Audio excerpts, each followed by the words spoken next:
All right, lads. So it's part three. Sorry, I rambled on. I was only intended to do That's two all right. parts. Again, like I said at the start of part two, I think I was going to share my experience. I shared my experience. I've got no shame in it. You know, like I said, I felt like I was completely and utterly burnt out, and I needed a break from it. And then I had a break. I came back in, and due to the break, that really benefited me from loving the football again. And it opened my eyes up completely to not ever leaving football again. That's my passion, and I've been absolutely fine since. I will never ever go back to that feeling burnt out again because I've taken lessons from it. I'm sure there's hundreds of parents who feel burnt out and etc. But I'm sure there's so many teachers that feel burnt out as well from kind of it. But again, like I said, I'm good. I'm happy. I'm enjoying the football, and I've learned to take more breaks from it. So make sure you're both available. Anyway, so and also learn to just enjoy it. That would be my advice because I loved every moment I've had it back. I've completely changed different things of it, changed different aspects. You know, giving out kits on half-term camps, giving out tickets, and just the enjoyment factor. I love it. Absolutely love it. So obviously I said to you at the start of part two, whether or not you guys have ever felt anxious or felt in a time where you mentally struggled for a time. If you don't want to share, I'm not going to give you any abuse for it. That's not what I'm here for. If neither of you do have a case, then we'll just move on to someone else. But yeah, if any of you do have anything to share, then please share. Rhys, do you have anything to say? On his Yeah. I'll go, yeah. So pretty much two years ago, pretty much, so early February 2018, I wasn't enjoying football as much as what I'm doing now. And the reason for it was, yes, I am a confidence player and my anxiety was through the roof at the time. And like, yes, it can be because you're not playing well, but I was also getting grilled by my own players as well as the coach at times. And this was at Brackley. I'm not going to mention the manager's name. No. What were you being grilled about? It was just about like continuous mistakes, really. Which, yes, fair enough, my mistakes. But there's some things that like I do well, and then I don't get acknowledged for it at all. Which is that's part of what a keeper's job is. But it's just the lack of.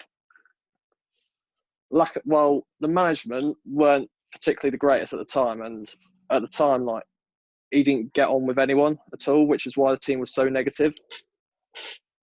Which is why we finished, I think, it was quite a big league, so there was 42 teams in the league. I think we finished about 32nd or something, which is quite low. We played about 8 games, if not 10, the entire season in the 2017-18 season.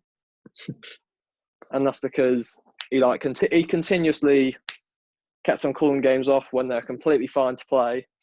So when you say all that go on. So when you say you were anxious, describe your anxiety. Like, in what way? Well, I was just nervous to go to football games again. Like, it was at a point where, like, we had like 6 games off. No one's been training for about 4 or 5 weeks. And I'd feel nervous, like, being in between sticks because I am the last line of defence. If I make a mistake, it's a goal, pretty much. Was you getting stick from teammates? Yes. Yes, back in 2018, I was. So and the thing is, we never got coached properly because of it. So we never learned from our mistakes. Did your mum and dad know your anxiety? To a point, yeah. I probably, at the time, should have spoke about it more. So I feel like I didn't speak about it enough. So what was your behaviour like? So, for example, when I felt burnt out 2 years ago, I didn't really want to go out and meet people. I just wanted to stay at home. I just like at the weekends, I just wanted to sleep because I was exhausted. I just wasn't really interested in anything. I think so, actually, because I was the same with you. I weren't very interested in anything, and whenever Friday came, I get told that the game's called off. I was actually relieved for it at points. So I just didn't want to play it because I wouldn't say upset. didn't really want to play football, weren't enjoying it as much. So that's why that's happened. And I would say, thankfully, the manager's not at the club anymore. And the season after that was a massive turning point in my career at Brackley Town. Yeah. So, yeah, so it's pretty much, to keep it short and simple, all I've got to do is literally just look at the positives in life, and especially in football as well, and just enjoy it, pretty much. See, for me, Rhys, like, sport is the thing you love day in, day out, like pretty much everyone. Yeah, so for me, mine and yours was completely opposite. So mine was a complete burnout of no break, no rest, and just continuously going. Yours was the fact that you wasn't enjoying what you were doing because you weren't, by the signs of it, you weren't getting the support, teammates and manager, and you were just getting bombarded with negatives because of mistakes. Yeah. So yours was a confidence thing. Mine was a burnout thing. So other behaviour traits, Rhys, did you feel nervous? Did you feel quite anxious? So for me, I just felt like my eyes felt really heavy all the time because I just felt exhausted all the time. Did you feel like, I don't know, anxious stomach or I don't know? Yeah, I did feel really anxious because I do remember there was this one game that we were meant to play this whole season, and I'm pretty sure it was against Middleton Cheney. Right, this game was called off about 2 or 3 times during the season. And then the one time we did play it was when the Beast from the East started. Oh, God, I remember that. I think that was early March, wasn't it? Sometime around that. Anyway, we decided to play that, and we went 1-0 up. And then I pull out a cracking save in the first half, and then all of a sudden, it went all downhill from there, because it was a decent save, but no one acknowledged it. Everyone was just like, "Oh, you could have done better with that save," and all that. Where personally, at the time of me playing in that season, I wasn't as confident. So even if like one of the players went, "Oh, that was a really good save," that'd boost it up. So for me, by the sounds of it, you're the type of player that needs an arm around them, there's nothing wrong with that, and you just need a bit of a boost, telling when you're doing well. Yeah. Well, it was at that stage then, but now I feel like I've changed as a player. I think you've also changed as a person, because obviously when I came back into the coaching, I got you involved, and you were quite, I wouldn't say you were nervous, but you were quite shy. And I used to kind of say to you, we'd have discussions at the end of coaching or on half-term camps, and I'd say to you, and me throwing you in the deep end and having the younger ones, I don't care what anyone says. If you can manage the younger ones, and parents will laugh at this, if you can do the younger ones and coach them and get them listening and get them doing what you want, you can do any group. You can do any age group. And I always felt that if I threw you in the deep end and did them, then you would be a better person and you'd have more confidence. And actually, I don't give you credit too much because I don't want your head to explode. But I actually think you've got so confident, which I think is good. And actually, your coaching's got really good to the point where actually kids prefer you over me, which is bizarre. And also, the amount of times you do singing and chanting on football camp, and actually I recorded one of you singing, "I'm forever blowing for bubbles." I don't think you'd have done that. I really don't think you'd have done that 2 years ago. No, 3 years ago, I wouldn't have done that at all. It's like I said, it's just about enjoying the stuff you do, really. Especially the season just gone, 2018-19. That season, that was a massive turning point because there was actually managers and players that would actually get along with the team and wouldn't actually bicker about the smallest little things. Which personally is why I think teammates is like the heart and soul of like mental health, as well as press, as well as fans as well. Completely agree. He's completely agree. He's actually made a good point. As a keeper as well, I've done it myself, and I'm not saying that I've done it to an extreme point, but there are times where you look at your keeper, because I think they're the easiest person to blame in the nicest way possible. I think, and I think any professional would tell you that as well, because apparently there's this thing as the goalkeepers union, but whatever happened, it would be the goalkeeper's the easiest person to kind of choose.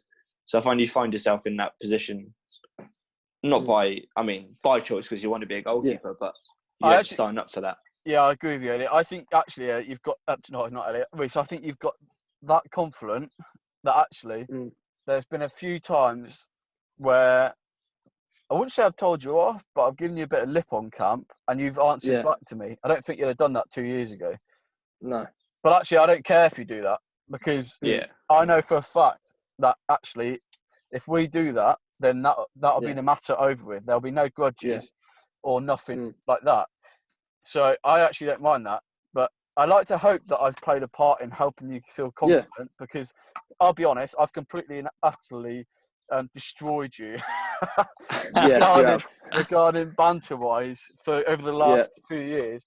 But the way I look at it is, it's not personal. I don't mind you doing it back. I don't mind you doing it back to me, and I'm hoping that it makes you feel more confident. It does. And obviously, the way I see it is, there'll be no grudges at all. Yeah. And like I said, it's also a trust thing. So I know that I can absolutely slate you in banter. Yeah. But I know that if it got too far, then I would stop and have a serious conversation with you. And I'm pretty certain that if you wasn't happy with something, you'd speak to me about it, and that would be the end of it. Well, because it's got to that stage now, and I'll say it's actually really helped me, like you grilling into me, because I can take the criticism now. Anything that I can get, I can take it. Yeah. To an extent. I don't think you can walk into a changing room now, even at our age or professional, and not have banter exists everywhere. Do you know what I mean? I don't think it's as. I think it'd be rare now to walk into a changing room anywhere and see players actually slating each other with full-on truth behind it. Yeah. Yeah. Which it can get a bit dangerous sometimes. Maybe that's why some more people suffer. But I think when you know someone, like you two know each other, it's different, isn't it? Like you feel comfortable. Like you're not going to camps and thinking, oh God, James is gonna grill me today, and I'm gonna have to make up something on the spot. Like you're like, oh. I agree. I think for me, the way I've kind of managed to do this is, I'm gonna make sure you enjoy it. But how am I going to make sure you enjoy it? Well, I need to slate you every 10 seconds if I can, and put you in situations where you're going to learn from it. So kids booing you, as much as you might feel uncomfortable at the start of it, you're gonna feel comfortable because the kids are into it. I'm actually teaching you a lesson that actually the kids are enjoying it. You're playing the villain part, and actually the kids like you. And actually, it's just a way of improving as well. Yeah, and also you're going to then tell the kids to boo me. So we play off each other. So it's a lesson. And actually, I know for a fact that if I tell you to do something on camp, you're going to do it. But also, I know, like Elliot's just said, the last thing I want for you is to turn up to... Oh, just broke my bottle. The last thing I want for you to do is to turn up to football camp and go, oh, God, I don't want to work with Jamie today. He's too strict. I want it to be fun and enjoyable, and I give you banter and stick, but in a fun way, because I know you're going to do the job. But we all know there's a boundary. But we know that I'm not going to absolutely tear into you, because you're not going to want to come back. So I just think 100%. It's building confidence, isn't it? I'm pretty sure that if I said, and I'm talking in management terms, so if I was both of your managers, and in a professional sense, that let's say I manage Spurs and you both play for me, and I'm not being big-headed, I like to think that I've earned both your respects on how I've managed you both. I'm pretty certain if I said to you both, run through a brick wall for me, you would. I'm quite confident you both would. No, I would. I'm just trying to think of if there was a layer of sponge, so I don't have to take as much impact. Yeah. Walls are pretty hard, but yeah.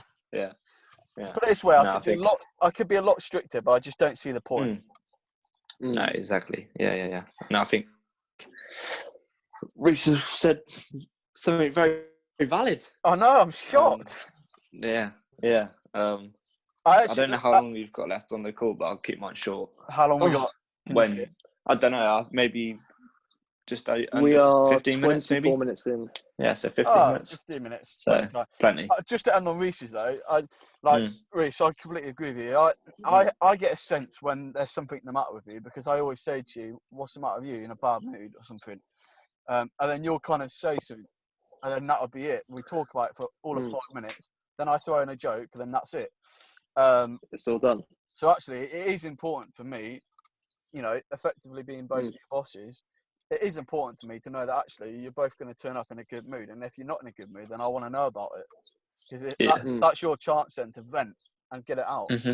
So last thing I would want is for you two to think you couldn't talk to me, because I would listen to you, give you a bit of shtick about it in a funny way, and then hopefully that'll make you feel better.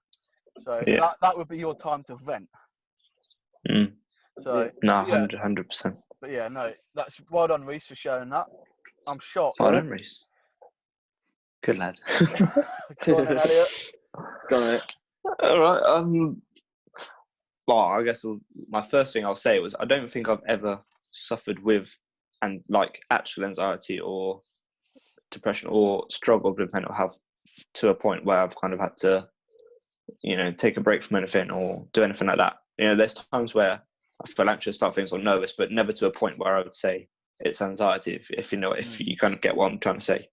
It's because I think it's quite natural to, as Jamie with you said, if you're flying, even if you hadn't had a bad experience of flying before, you still have that natural bit of anxiousness. Yep. But having the experiences you've had, it probably becomes an anxiety, which, for me, there's a slight difference between. But I think playing football, through my life, I'm 20 now, I haven't really had that much life experience, but, suffered things, like losing family members or, breakups or stuff like that. I've been through stuff like that, and it's not nice, but it's, again, I don't think I can say that I've been in a time where my mental health has been on the floor kind of thing, which it's not something to brag. I'm not saying, look, look at this, but it's, Rhys, I don't know. It's I think when I play football, I started when I was my first team when I was 5, I think, and I stayed there till I was 16. I got my dad coached there, but the manager was, as the manager Jamie was someone I got along with really well. I captained that side for nearly 7 years, I think, and we had such a good relationship that. Oh, sorry. When I went into, all right. When I went on to play at club football like Reading, MK, Oxford, whatever. You're welcome, those by the way. Environments are for two of them. The environments are they're unknowingly competitive, and I think it's an environment which I loved playing football, so I would go and I would play, I would train and play matches, but I would play for my team, Chesterton, for those 10 years, and I would play a full bit an hour, 70 minutes, 90 minutes at a time, going up the ages, and then I go to club football where it's so competitive, and every parent wants to do that little bit more to push their kid onto making sure they're starting or everything like that, and you find yourself in different kind of environments where you're in a changing room and no one's really talking because you're at a training thing in half term, and I'm playing centre mid, but there's also 5 other guys sat next to me who one be playing, at least starting there, if you know what I mean. It's a weird kind of, and I think at club level that I played at in the academies, it was I didn't like the atmosphere, and looking back now, I didn't like it, but at the time I was like, this is what I've got to do. If I want to become a footballer, this is kind of the path I'm going to have to take. Which I'm grateful for, and I don't regret it at all. So thank you, Jamie. I don't regret doing it at all. But looking back now, it's a weird environment to be in. And then when I was at Oxford when I broke my wrist, as I mentioned earlier, and that means obviously I couldn't train. And it was coming to the end of the year where they renew kind of if you're going to come back for the next year. And that year, because I had my injury, it was an easy option for them not to ask me to come back for the next year. So that year, I didn't go on and follow on with Oxford, which I was gutted about. And obviously the natural things are, I wasn't training, so I was gaining a bit of weight. I was just sitting at home doing not a lot. And similar to you, Jay, I didn't really like football for a certain amount of time. But but then my team folded at under 16 because we didn't have enough to carry on anymore. So I found myself not even playing club football. And then my best mate Lewis, who was he moved to another team, was like, come and play with us. I was just like a bit skeptical, but I don't know if you'd agree with this. I'm not very good at entering big new groups. But I get a little bit nervous about entering a big group. But once I'm in, I feel very comfortable very quickly.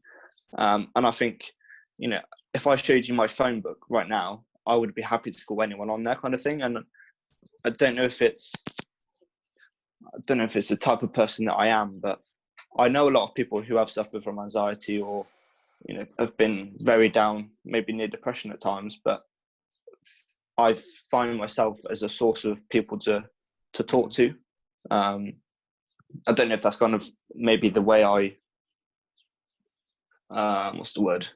Like the way I kind of am. Yeah, kind of, like my girlfriend says to me all the time, why are you never angry?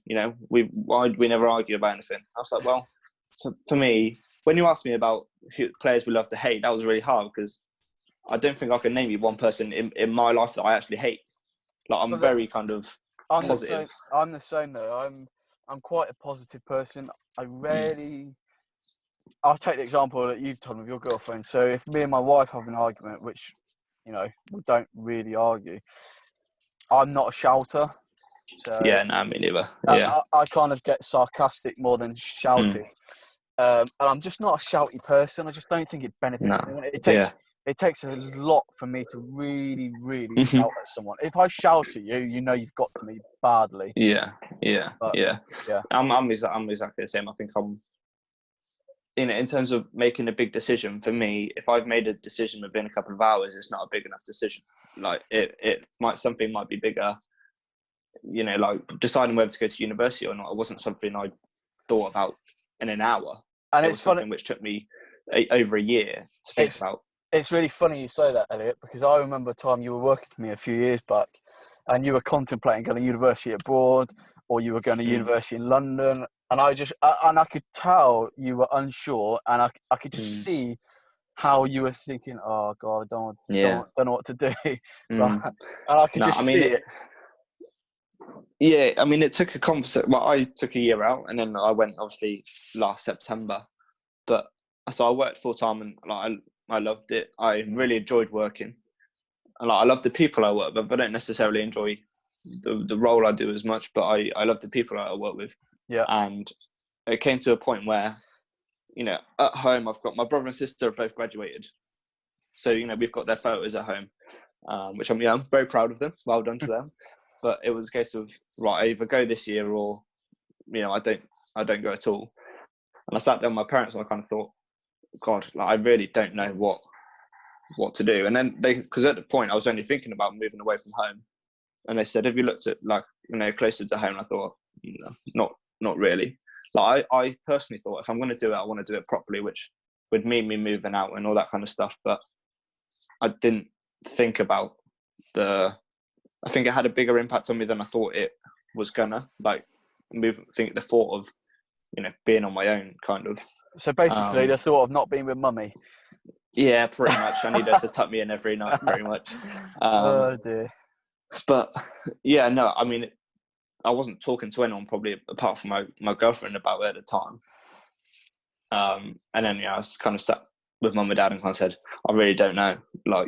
I genuinely, they could see I was baffled. I think the fact they kept asking me about it, and I'd say I'm still kind of looking, or it was a very long process, 18 months probably.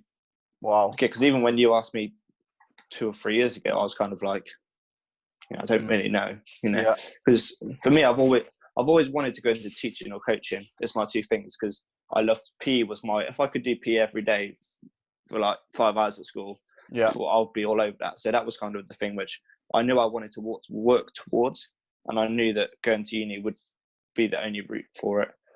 But was very happy with the choice that I made going.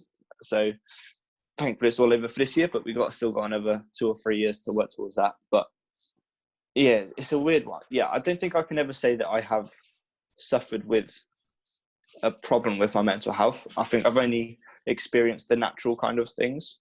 Yeah. But I think I'm the type of person who I like to offer myself to people as a support mechanism. I think that if anyone called me or texted me, or I think across all my socials, I've only got people that I actually I care about them in a certain way, not necessarily the same way as I care about my girlfriend or my family or anything like that. But I wouldn't be like, oh, for God's sake, they've texted me kind of reaction. I'd be like, all right then. So, but yeah.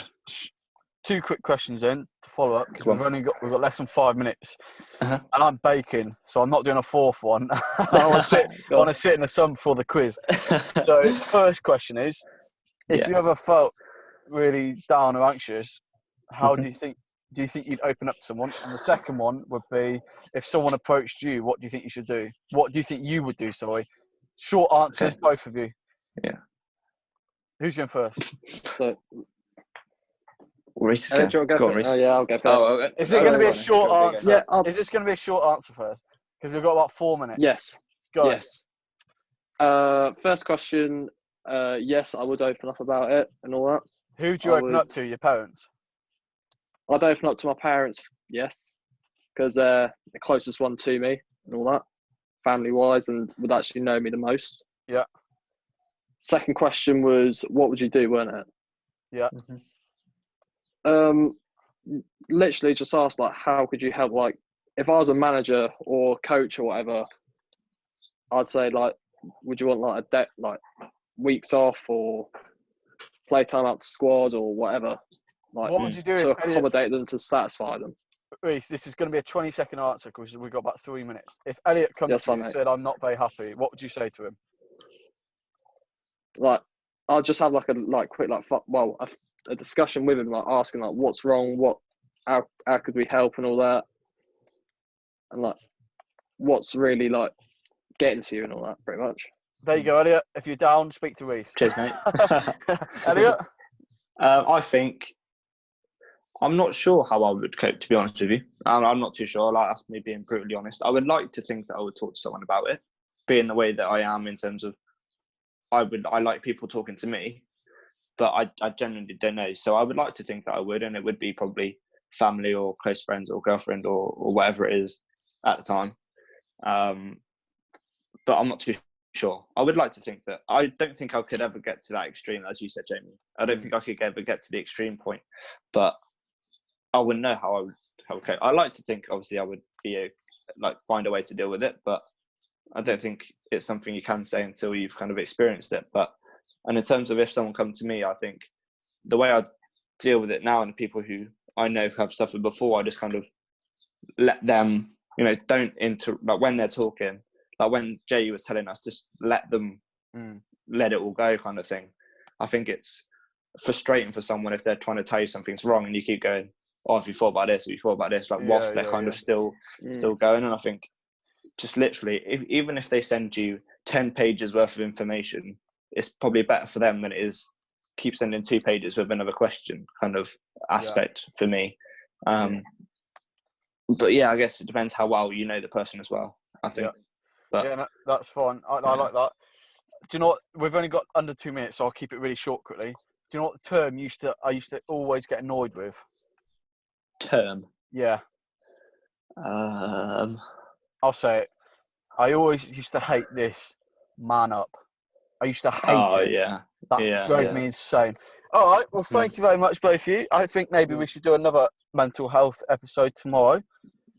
Yeah. Because it's interesting. We could talk so much about mental health, so I think it's really important. Yeah. Well done. Thanks for sharing your experiences. That's all right. It takes bravery to do that. So well done. Are you both doing the quiz at 4? Yeah, I can't go and probably stand in the cold shower for an hour and a half whilst I'm sitting in the suit. I'm literally sweating. All right, so well done. Thanks for that. I will see you later. Au revoir.